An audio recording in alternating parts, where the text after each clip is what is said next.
Info Plus for genuine information.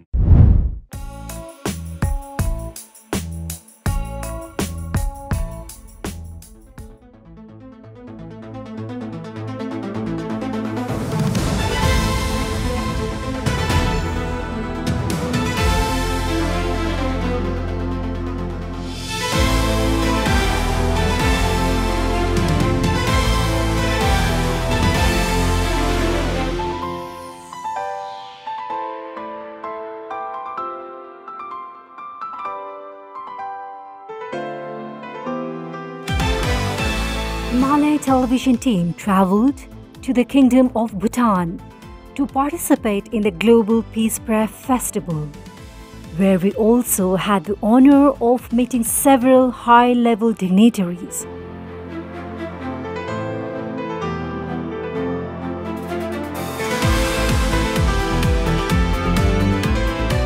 We have entered the gate of Thimphu, Bhutan.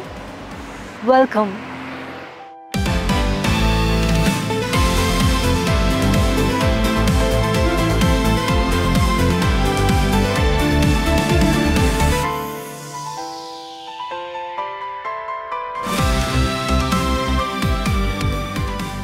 From the heart of this serene nation, we were privileged to sit down with Dasho Dr. Lothe Tshering, the former Prime Minister of Bhutan.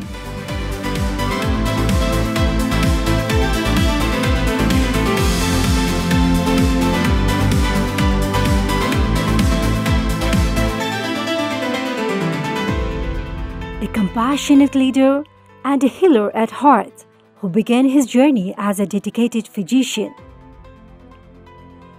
Today, Dr. Tshering continues to inspire through his visionary role in the Galifu Mindfulness City project, an ambitious initiative rooted in mindful development, harmony and sustainable progress.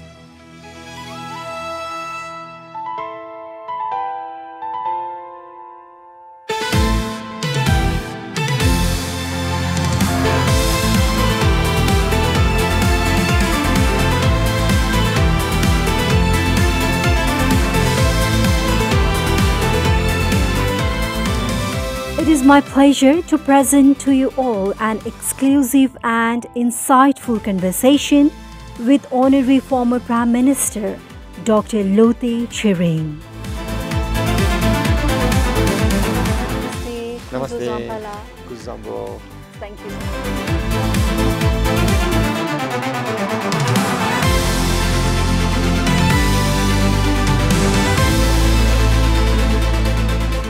How do you feel working with the present Prime Minister as the governor?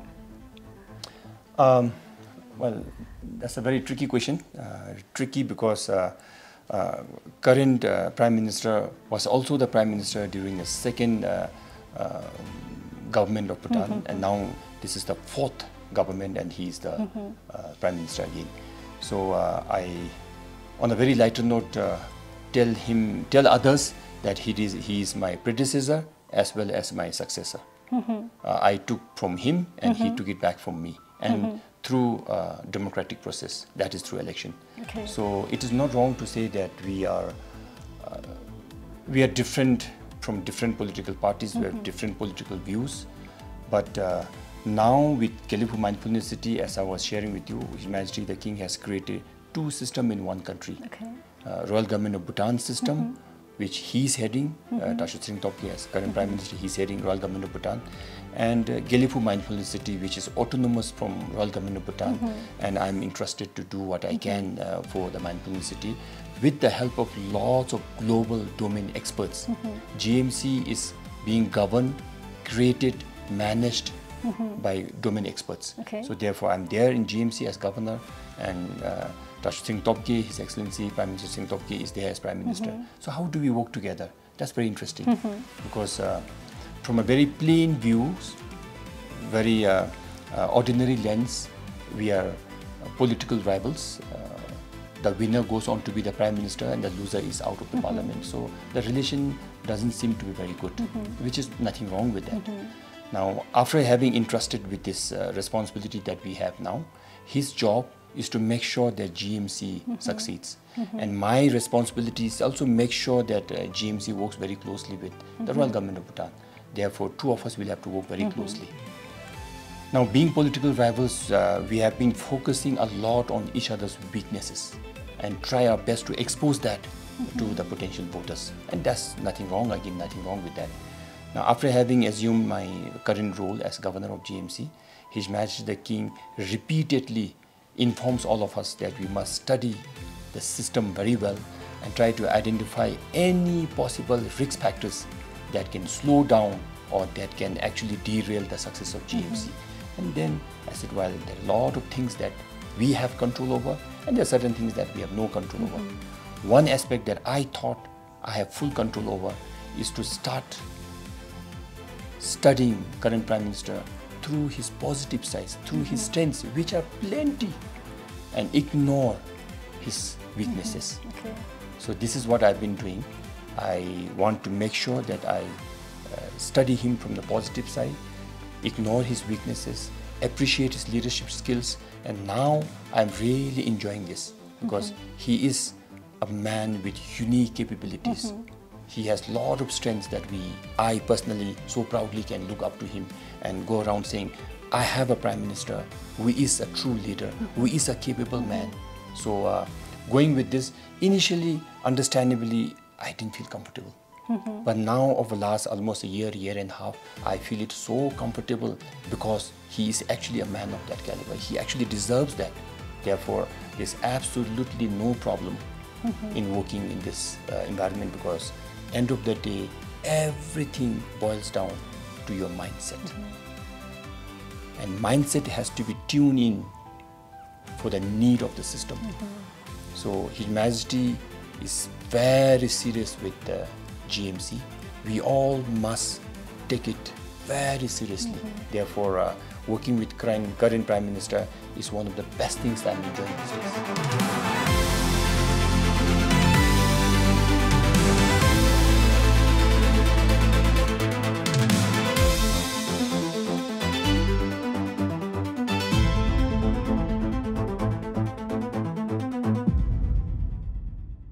Info Plus for genuine information. Honorable former Prime Minister, Namaste, and Khuzo Zompola, welcome to Info Plus program.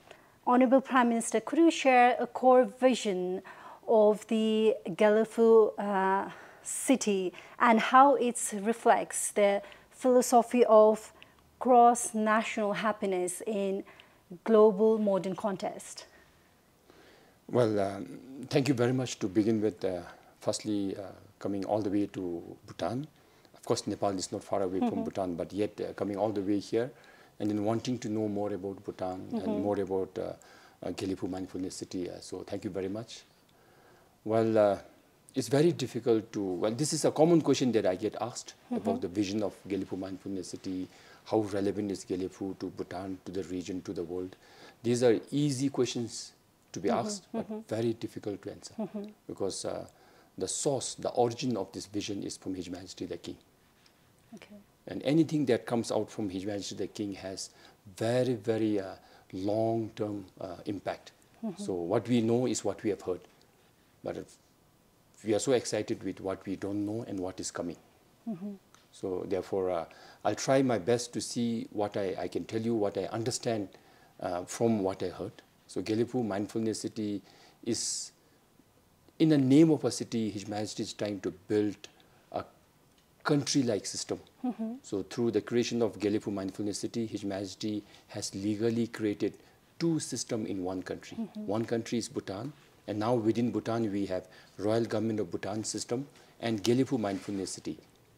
So this is two system, one country, unique in the world, first of its kind. When we say two system, one country, many tend to relate to other two system, one country system that is prevalent, but the vision, the strategy, everything is different. So I think that being one. Two, through Galifu Mindfulness City, His Majesty intends to do two things. One, capitalize on the strengths, the soft power that Bhutan always enjoyed. Then see how that can make Bhutan relevant to the world and to 21st century. I think in a nutshell, GMC is not just for Bhutan. To begin with, is starting in Bhutan, in the region, and definitely in a decade or so from now, it will be for the world. As Gyeongbu City develops in a spatial administrative region, how do you envision it enhancing connectivity and cooperation between Bhutan and neighboring countries like Nepal? Yeah, I mean, connectivity, be it air, road, or any other means, physical connectivity definitely is important. But more than that, I think GMC will achieve a unique set of connectivity that is heart to heart. Believing in each other, believing in the vision of GMC probably is the most important connectivity that we are looking forward to, because GMC will be a place where everybody would like to, if not getting the chance to settle, would like to visit once, because that is going to be one of the safest places on earth, the most green, the most clean, and all the do's and don'ts, the laws, policies, regulations will be very conducive for every sector of the society. So therefore, while physical connectivity is important, most important we look forward to is the heart-to-heart connectivity, believing in the vision of GMC. So that being the real vision, connecting Gyeongbu or Bhutan to neighboring states of India and Nepal should not be a big problem, because we all live in the same small community. We all agree with each other's strengths. We all are so willing to work with each other. So once we all have the same belief, I don't think physical connectivity should be a problem. Do you also see avenues in trade, investment and tourism emerging between Bhutan and Nepal through Gyeongbu once the city becomes operational? Sure. I mean, if there's no significant increase in trade volume between GMC and Nepal, to answer your question straight, something would have gone wrong or something must not be right. GMC is, as I said, for Bhutan, of course, but it's for the region, South Asia, Southeast Asia, and then the world. And Nepal, one of our closest good friend neighbor, should be able to capitalize on that. Now, if the trade, the relation between GMC or Bhutan and Nepal do not get transformed, something is wrong. Either GMC would have gone wrong, or the leadership in Kathmandu failed to realize the advantages GMC is offering. So it's not just for GMC to make connections. It's not for GMC to reach out. The neighbors, be it neighboring state like Assam and West Bengal, and we have UP and Bihar in between, and then we are Nepal there. Of course, Sikkim being right in between Nepal and Bhutan. So I think as much as we would like to reach out and be trading with the neighbors must also open your eyes and ears and study us, follow us, and take advantage. Because the laws, the regulations, the policies that GMC is coming up with, His Majesty made it very clear that it must be globally conducive. It must be in true sense a metropolitan city where people from different walks of life will come and enjoy their lives there. So therefore, I think I would like to request through you to our friends in Nepal and the government of Nepal to study us very closely, follow us. If required, start thinking of doing business in the real sense with us. Bhutan and Nepal share a deep cultural, spiritual and Himalayan values, as we know. How can Gyeongbu Mindful City becomes a platform to strengthen these traditions and promote peace and mindfulness in the country? Yeah, that's what, I mean, as I was saying, how will GMC create a platform or play that role to bring the two countries together, peoples of the two countries together? It all depends on how much we understand each other, how much Nepal and people of Nepal will understand the vision of GMC. It's not just for GMC to understand the needs of Nepal. What His Majesty is trying to do in GMC is to create a system that will be conducive for everyone on this planet to come and settle, to come and do business, to come and spend your retirement. You understand what I'm saying? So therefore, as much as we look forward to working very closely with all, including Nepal, it will largely depend on people of Nepal, the business community of Nepal, and also the government of Nepal to understand what is being prepared, what is being built in a small city called Gelipu Mindfulness City. As of today, we are just trying. The vision is loud and clear. Implementation process has started. We have started building what I, in my language, call it as a common minimum infrastructure. That is one of the most unique airports. It's almost the 8th, 9th month that we have started construction. Roads and bridges. Some of the roads and bridges are so unique that it is being built through natural biodiversity hotspots. So we must come up with appropriate technology to build roads and bridges along those pristine nature that we have. So I think given those standards, I get a lot of excitement, not just to have it in Bhutan, but showcase this to the world, the infrastructure, the quality, the policies. And then bigger excitement is the software component, the governance part, which will be totally different from governance structure that any country has. So, and it's a great initiation. Again, how great depends on how much our neighbors and friends are willing to understand and appreciate. Since Nepal and Bhutan share the same environmental and developmental challenges, what lesson do we think we can learn from Gelifu project in terms of sustainable urban planning and mindful living? Key principle of GMC's vision is to make sure that we live in harmony with nature. That's the key concept. GMC, once it is fully developed, will have all the features that many modern cities in the world have lost. Well, they built based on need, I suppose, maybe some centuries back, some 50, 60 years back, but probably they went a little too fast, too hard, focusing on economic development. So probably the natural trees and forests had to give way to concrete jungle. But for GMC, the vision is to live in harmony with nature. Therefore, all the infrastructural plans that we have, the designs that we have, the buildings, as simple as we will not have high-rise buildings. By definition, by vision, we call it low density, low rise. So it will be maybe 4 or 5 stories, and the density will be very less.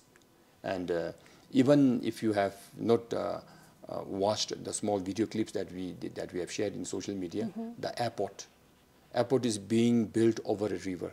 We haven't touched the river. We leave it as it is, the builders, the planners. The river is flowing as it is, and we have the airport over that.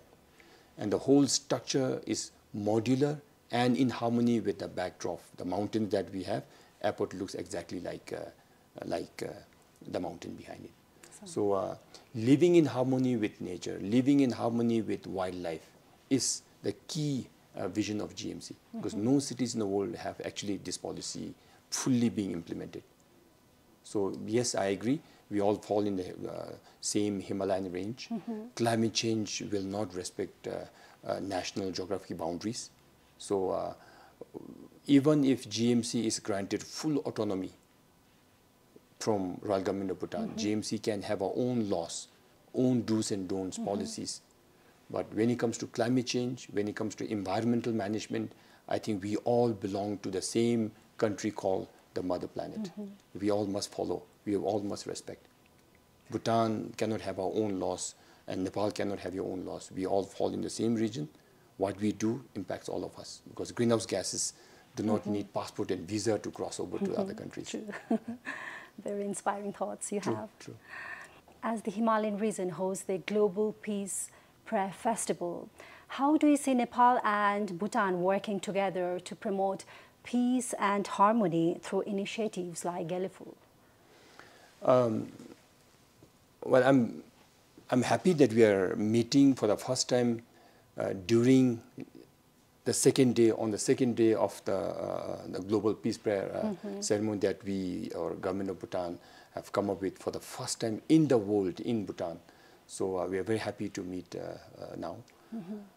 See, whatever we do, and especially what His Majesty is trying to do through GMC, is to capitalize on Bhutan's strengths. Most of Bhutan's strengths have been not fully utilized to our advantage. Some of the profound visions, probably all our past leaders, including myself, we couldn't really understand the strengths of those visions. Therefore, His Majesty through GMC is trying to capitalize on that. One, the profound philosophy of cross-national happiness the whole world is talking about. Bhutan now going forward would like to capitalize on it and see how we can leverage, how we can open an economic window to GNH, cross-national happiness. Two, how deeply we are rooted on Bhutanese values and culture, which every visitor appreciates this.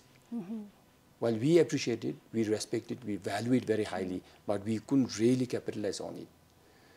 Even otherwise, while many may not agree with me, Bhutan is the only country where we have flourishing Vajrayana Buddhist practices. It's the only country in the world. Therefore, why not create a platform for many who would like to join us? So Global Peace Prize also, from one side, Bhutan being deeply spiritual, deeply religious, we are rooted on our traditional values. We would like to provide to the world. We don't have anything other than our pure heart, our pure feelings that we can offer to the world. And these times round, when we need more than other times, peace, harmony, understanding each other, living in harmony with each other. I think these are the times that the world is going through some rough times. And if Bhutan can offer, big or small, doesn't really matter, but intention is very, very pure. So I think that's what His Majesty the King and government of Bhutan and all the religious bodies in the world have congregated here. They are all speaking their heart out through what they're chanting on everyday basis. And I can feel the peace and spiritual at every corner of Bhutan right now. And I was so surprised and so honored to meet you on the first day of Global Peace Prayer Festival. You were so down to earth and you were without the bodyguards there, and I think it will be a great lesson for our country. Well, that I don't know, I'll leave it up to you, but frankly speaking, whatever we do, it must come from within, from your heart. I, for one, have not done anything that I didn't want to do, haven't said anything that I don't mean. After saying it, you practice it yourself. So since I followed that, I didn't mean to be humble. I didn't mean to just showcase it. And in Bhutan, I don't understand why we need to have security people walking with us. Because His Majesty the King walks around in town. You'll have an evening stall in town, walk into a bar and get a cup of coffee or some juice, fresh juice to drink. And suddenly you find that your king is there. Actually speaking, security probably is for namesake. We don't need that. Bhutan, as it is, very, very secure, safe. And then secondly, during these times, we have people from nearly 20, 30 nationalities gathered here. Our duty is to reach out to them, make sure that they get what they want, and make sure that they leave Bhutan after getting whatever they want to do, whatever they want to get from here, with a lasting impression that this is a country that we should have visited earlier than this. And then they must come back again and visit us, because we will be changing in a very unique way. GMC will bring about lots of changes, but we will not deviate from how we are rooted on the traditional values. So meeting you was an honor. Through you, I would like to pass my best wishes to all our friends in Nepal. We, as you rightly said, are very close. I have a lot of friends during my medical college days from Nepal. So we are in touch with them on daily basis through WhatsApp and email. So, as Honorable former Prime Minister, Bhutan and Nepal share a long history together and we have a very strong bond. Would you like to say a few words about our relationship and any feedbacks or the suggestions about the situation which is currently going on? Well, I don't know how much you will know how close Bhutanese people take Nepal and Nepalese to our hearts. We take it very, very closely. I cannot say I take Nepalese more closer than Bhutanese, but as close as Bhutanese. And as you all know, Kathmandu is the birthplace of our His Majesty the King. His Majesty the King shared that in public domain many times, and how closely His Majesty feels for Nepal and people of Nepal. So therefore, it's only natural that as a peace-loving country, we do not want anything but peace. And that too, when turmoil, unexpected trouble happens or disturbs a good neighbor, we definitely feel very disturbed. While recent happenings in Nepal, the intention may be good. We have no way of knowing the intention, but outcome definitely has surprised all of us. So all what we can say, and in fact during this Global Peace Prayer Week, I would like to offer my sincere prayer and wishes that Nepal, people of Nepal and the government of Nepal comes out of this as soon as possible. And I'm sure you will. They can, they will, because it all depends on the root nature of human beings.